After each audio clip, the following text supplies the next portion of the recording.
तो चलिए शुरू करते हैं आज का टॉपिक ऊष्मागतिकी थर्मोडायनेमिक्स। थर्मोडायनेमिक्स में क्या होता है कि हम निरंतर बात करते रहते हैं ऊष्मा की कि हीट के कारण कोई ना कोई परिवर्तन आया तो उस परिवर्तन किस में आएगा, ऊर्जा में आएगा। ठीक है, तो उस ऊर्जा के परिवर्तन के लिए, बदलाव के लिए हम पढ़ते हैं ऊष्मागतिकी। तो विज्ञान की शाखा में इसका नाम क्या है, ऊष्मागतिकी।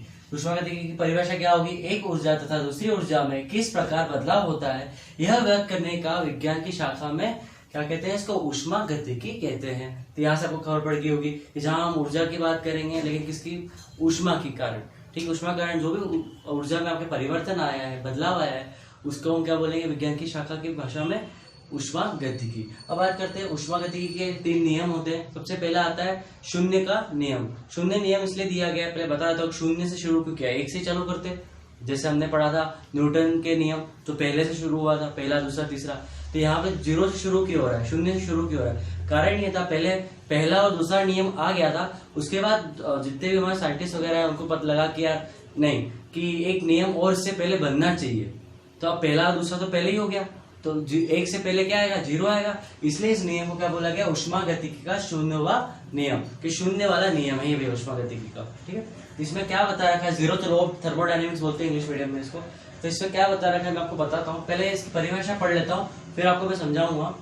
जब 3 वस्तुएं ए बी सी, हम क्या ले रहे हैं, 3 वस्तुएं ले रहे हैं ए बी सी, उसमें से ए वस्तु और बी वस्तु के साथ क्या ऊष्मीय सामान्य, मतलब कि जिसकी हीट है दोनों किसी बराबर है। ठीक है, तो मैंने क्या कि 3 वस्तुएं ले ली ए बी सी। ठीक है, उसमें मैंने क्या किया, ए वस्तु और बी वस्तु को क्या किया, ऊष्मीय सामान्य किया, मतलब कि क्या हुआ, दोनों की हीट कैसी बराबर है। तो ये मैंने क्या कर दिया, दोनों की हीट को बराबर माना, तो ए इक्वल टू बी हो गया मेरा। फिर मैंने क्या बोला, तथा वस्तु बी तथा सी के साथ ऊष्मीय सामान्य होगा, मतलब कि बी सी के साथ भी क्या होगा, ऊष्मीय सामान्य होगा, इसकी हीट क्या होगी, बराबर होगी। चलो तो ये क्लियर हो गया, पहले ए वस्तु बी वस्तु के साथ क्या है, ऊष्मीय साम्य है, बी वस्तु सी के साथ ऊष्मीय साम्य है। ठीक है, अब बात करेंगे तो क्या होगा, अगर ए इक्वल टू बी है और बी इक्वल टू सी है तो बी की वैल्यू क्या इधर रख सकता हूं मैं, थोड़ी सी गणित लगाओ, तो गणित लगाते क्या आ जाता है, यहाँ पे ए इक्वल टू सी आ जाता है। कैसे आया, तो बी की जगह मैंने क्या कर दिया, सी की वैल्यू रख दी, या फिर क्या बी की जगह ए की वैल्यू रख दी। इस तरीके से हम कर सकते हैं। तो ये नियम भी यही बोलता है कि तथा बी तथा सी के ऊष्मीय साम्य होने पर वस्तु ए तथा सी के साथ निश्चित रूप से ऊष्मीय साम्य होगा। समझ में आ गया, तो ए बी के साथ बराबर है, ऊष्मीय साम्य है, बी सी के साथ ऊष्मीय साम्य है, तो क्या होगा, ए भी मेरा सी के साथ ऊष्मा साम्य होगा। तो इस तरीके से हम पढ़ते हैं ऊष्मागतिकी का शून्यवा नियम। अब पढ़ेंगे हम ऊष्मागतिकी का पहला नियम। पहला नियम क्या होता है, फर्स्ट लॉ ऑफ थर्मोडायनेमिक्स क्या है, पहले उसके बारे में चर्चा करते हैं। तो पहले मैं आपको बताता हूँ, अभी थोड़ी देर पहले समझा मैंने उदाहरण लेके। एक ऊर्जा होती है आंतरिक ऊर्जा। ठीक है, कोई भी एक सिस्टम होगा आपका, ठीक है, उस सिस्टम के अंदर जैसे मेरी शरीर है, एक क्या सिस्टम है, तो इस सिस्टम के अंदर क्या है, मेरा आंतरिक ऊर्जा है। तो कोई भी एक सिस्टम बनाओगे जिसमें क्या हो रहा होगा, ऊष्मा निकल रही होगी, तो वो क्या होगा, हमारा सिस्टम होगा एक। समझ में आ गया। अब बात करते हैं उसके अंदर क्या होगी, आंतरिक ऊर्जा होगी। अब बाहर से मैं क्या कर रहा हूँ, मेरा हाथ कहीं जल रहा है, कोई वस्तु जल रहा है, जला के रखी, उसके ऊपर मैंने क्या कर दिया, हाथ रख दिया, ताप के ऊपर हाथ रख दिया, तो मेरे शरीर में क्या आएगी, बाहरी ऊर्जा आएगी। तो बाहरी ऊर्जा की बात करेंगे हम, आंतरिक ऊर्जा की बात करेंगे, और इन दोनों के कारण जो हमारा कार्य हो रहा होगा, ठीक है, तो उस कार्य को हम क्या बोलेंगे, वर्क डन। यहाँ पे तो पहले चर्चा कर लेते हैं। पहला नियम क्या बोल रहा है, इन तीनों के बीच का संबंध बताएगा, एक कार्य है आंतरिक ऊर्जा और बाहरी ऊर्जा के बीच का। ठीक, इसको हम बोलते हैं ऊर्जा संरक्षण का नियम भी कहते हैं। ठीक है, क्योंकि यहाँ पे लगता है conservation law of energy. Conservation का मतलब मैंने पहले ही बताया, संरक्षण का मतलब मैंने पहले ही बताया आपको। संरक्षण का मतलब ये होता है कि कोई भी, अगर यहाँ की बात क्या की हमने, ऊर्जा की बात की, मतलब कि ऊर्जा को ना तो नष्ट किया जा सकता है, ना ही उत्पन्न की जा सकती है। मीन्स इंग्लिश मीडियम वाला के हिसाब से कंजर्वेशन लॉ कैसे लगता है, the energy neither be created nor be destroyed.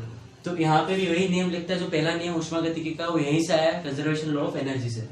यहाँ लिखा हुआ, इसके अनुसार किसी निकाय को मतलब एक सिस्टम को दी गई ऊष्मा, इसको क्या दिया मैंने, ऊष्मा दी है। जैसे यहाँ पे एग्जांपल दिखाता हूँ मैं आपको। पहले एक मेरे पास क्या है, वेसल है, ठीक है, एक बर्तन है मेरा, बर्तन को मैं, इस बर्तन के अंदर क्या मैंने पानी भर रखा है, पानी की क्या बनेगी, अंदर भाप बनेगी।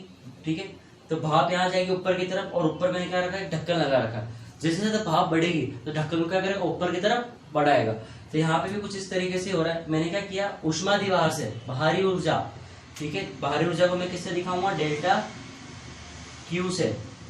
समझ में आ गया, क्या बोलूंगा, डेल्टा क्यू, जो बाहरी ऊर्जा है मेरी। यहाँ इसके अंदर पानी की क्या होगी, कोई ना कोई आंतरिक ऊर्जा होगी, तो इसको मैं बताऊंगा डेल्टा यू से। आंतरिक ऊर्जा का मतलब डेल्टा यू, और जिसके कारण क्या हो रहा है, कार्य हो रहा है, ढक्कन ऊपर की तरफ उठ रहा है, तो उस कार्य को मैं दिखाऊंगा डेल्टा डब्ल्यू से, वर्क डन। ठीक है, क्यू का मतलब आपकी हीट हो गई, यू का मतलब इंटरनल आंतरिक ऊर्जा, ठीक है, और डब्ल्यू का मतलब वर्क डन मतलब कार्य। समझ में आ गया आपको ये सिस्टम।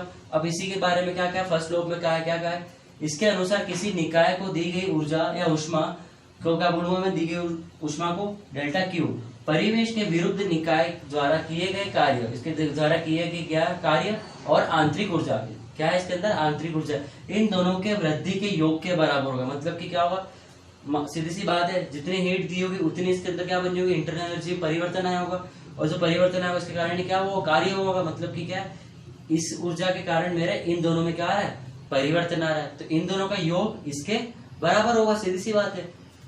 ठीक है, इसलिए मैंने क्या कर दिया, यहाँ पे एक समीकरण ले लिया, delta Q is equal to delta U plus delta W.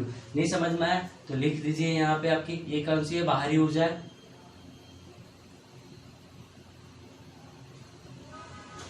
बाहरी ऊर्जा है, ये आपकी कौन सी आंतरिक ऊर्जा है, और ये आपकी कौन क्या है, कार्य है। तो इस हिसाब से मैंने यहाँ पे पूरा समझा दिया आपको कि पहला नियम क्या बोलता है। वापस बताता हूँ कि कोई भी मेरी बाहरी ऊर्जा होगी वो मेरे आंतरिक ऊर्जा और उसके कारण जो कार्य हुआ है किसी भी निकाय पे, सिस्टम पे, उसके योग के बराबर होगी।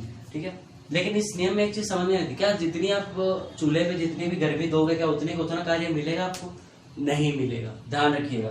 इस नियम के यह स्पष्ट नहीं होता है कि संपूर्ण ऊर्जा कार्य के परिवर्तन क्यों नहीं हो सकता। जितनी भी ऊर्जा मैंने दी है क्या उतना कार्य हुआ, कभी नहीं होता, हमेशा कुछ ना कुछ क्या होते हैं, लॉसेज होते हैं, हमारे को तो हानि होती है ऊर्जा की कहीं ना कहीं। ठीक है, वो कहीं ना कहीं कहाँ चले, वातावरण में चली जाती है। तो ये क्यों नहीं होता इसमें नहीं समझा रखा। अब हम पढ़ेंगे उष्मागतिकी का दूसरा नियम, उसमें और अच्छे से समझा रखा है किस कारणों से ऊर्जा इधर उधर व्यस्त या क्या होते हैं, खराब होती है। उष्मागतिकी का द्वितीय नियम या सेकंड लॉ ऑफ थर्मोडायनेमिक्स। तो पहला हमने नियम पढ़ लिया शून्य, दूसरा पढ़ लिया पहला नियम उष्मागतिकी का, अब पढ़ेंगे द्वितीय नियम। 4 टोटल कितने का, तीसरा नियम है ये, लेकिन तृतीय नियम नहीं होगा, ध्यान रखना ये। इस नियम को उत्क्रम ताप का नियम भी कहा जाता है। क्यों कहा जाता है मैं उसको आगे समझाऊंगा आपको।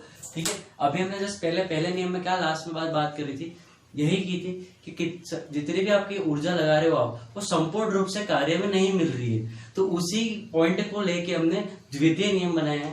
तो क्या बोला है, संपूर्ण ऊर्जा का कार्य में परिवर्तन होना संभव नहीं है। ये सभी जानते हैं, जितने भी साइंटिस्ट सब जानते हैं कि मैंने अगर मान लो 100 किलो जूल हीट दी है, ठीक है, ताप दिया है, उष्मा दी है मैंने, तो वो पूरे 100 नहीं मिलेगा मुझे, 80 मिल सकता है, 85 मिल सकता है, लेकिन पूरी तरीके से संपूर्ण 100% नहीं मिलेगा, मुझे 100 के 100 किलो जूल नहीं मिलेगा।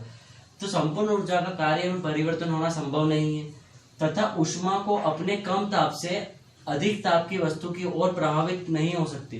देखिए इस पॉइंट का मतलब समझिए। अब करना क्या आपको कि आपका पानी है, ठीक है, और पानी को आप ऐसे ठंडी जगह पे रख दो और उसको बोलो कि उसको सोचो कि आपकी वो किसमें भाप में बदल जाए, संभव है क्या? नहीं संभव है, क्योंकि उसको उतना ताप नहीं मिल रहा है। तो उसका ताप कितना कम है और उसको अधिक ताप की ओर जाना है, तो उसको क्या चाहिए होगी? ऊर्जा चाहिए होगी। अब खुद से तो बना नहीं पाएगा इतनी ऊर्जा, तो क्या चाहिए होगा? आपको बाहरी ऊर्जा चाहिए होगी।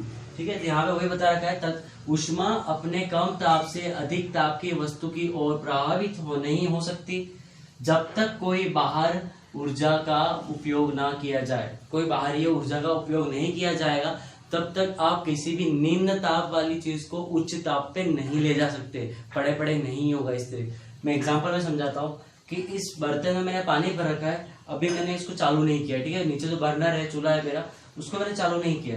अब मैं चाहूँ कि किसमें बदल जाए? भाप में बदल जाए, संभव है? नहीं हो। क्यों? का कारण सूर्य की किरणों में भी नहीं रखा है मैंने, बंद कमरे में रखा है, तो ये भाप में क्या बदल सकता है क्या? नहीं बदल सकता, क्योंकि क्या है, इसमें ताप नहीं है। ठीक है, तो निम्न ताप को उच्च ताप पे नहीं पहुंचा सकता, क्योंकि इसमें कोई बाहरी, एक तो मैं ऊर्जा नहीं लगा रहा हूँ, पड़े पड़े पानी तो उड़ने से ठंडी जगह पे। ठीक है, लेकिन मैंने दूसरे केस में क्या डिस्कस किया है यहाँ पे कि अब मैंने क्या कर दिया, नीचे चूल्हा चालू कर दिया। ठीक है, जैसे ही नीचे चूल्हा चालू कर दिया, मतलब कि अब क्या हुआ, पानी जिस निम्न ताप पे था अब वो उच्च ताप पे जाना शुरू कर दिया। कारण यह है कि उसमें क्या लगा, बाहरी स्रोत लगा ऊर्जा का, और ये स्रोत क्या कर रहा है, इस पानी को भाप में बदलने में मदद कर रहा है, परिवर्तन करने में मदद कर रहा है। समझ में आ गया? तो ऊष्मागतिकी का द्वितीय नियम क्या बोला, ये बताया उसने कि कोई भी वस्तु जो खुद है, ठीक है, अपनी ग्राउंड स्टेट पे है, तो उस पर ग्राउंड स्टेट का मतलब कि जिस आकार में वो है, जिस अवस्था में वो है, वो उससे दूसरी अवस्था में तब तक नहीं परिवर्तित कर सकती जब तक कि कोई बाहरी ऊर्जा उसमें ना लगाई जाए। ठीक है, तो पहला शून्य नियम क्या बताया कि कोई ए और बी वस्तु किसमें होंगी, उष्मीय साम्य में होंगी, तथा बी और सी वस्तु जो उष्मीय साम्य में होंगी, तो उससे क्या पता चलता है निश्चित रूप से ए और सी भी उष्मीय साम्य होगा। पहला नियम ये हो गया, सॉरी शून्य व नियम आपका यही हो गया।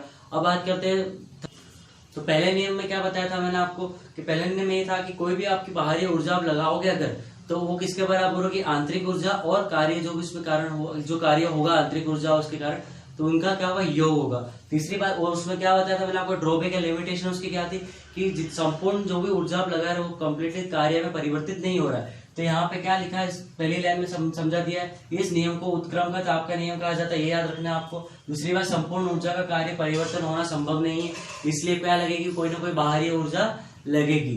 तो यहाँ से मैंने आपको पूरे तीनों नियम समझा दिए हैं। उष्मागतिकी क्या होता है, बस इतना सा सवाल आता है, सवाल आएगा तो सीधा सवाल यही आएगा, कौन सा नियम उत्क्रम ताप का नियम कहा जाता है या कौन सा ऊर्जा संरक्षण का नियम कहा जाता है।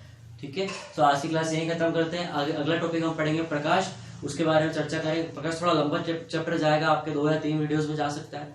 तो वीडियो पसंद आए तो लाइक कीजिए, सब्सक्राइब कीजिए चैनल को और अपने आगे मित्रों में शेयर कीजिए।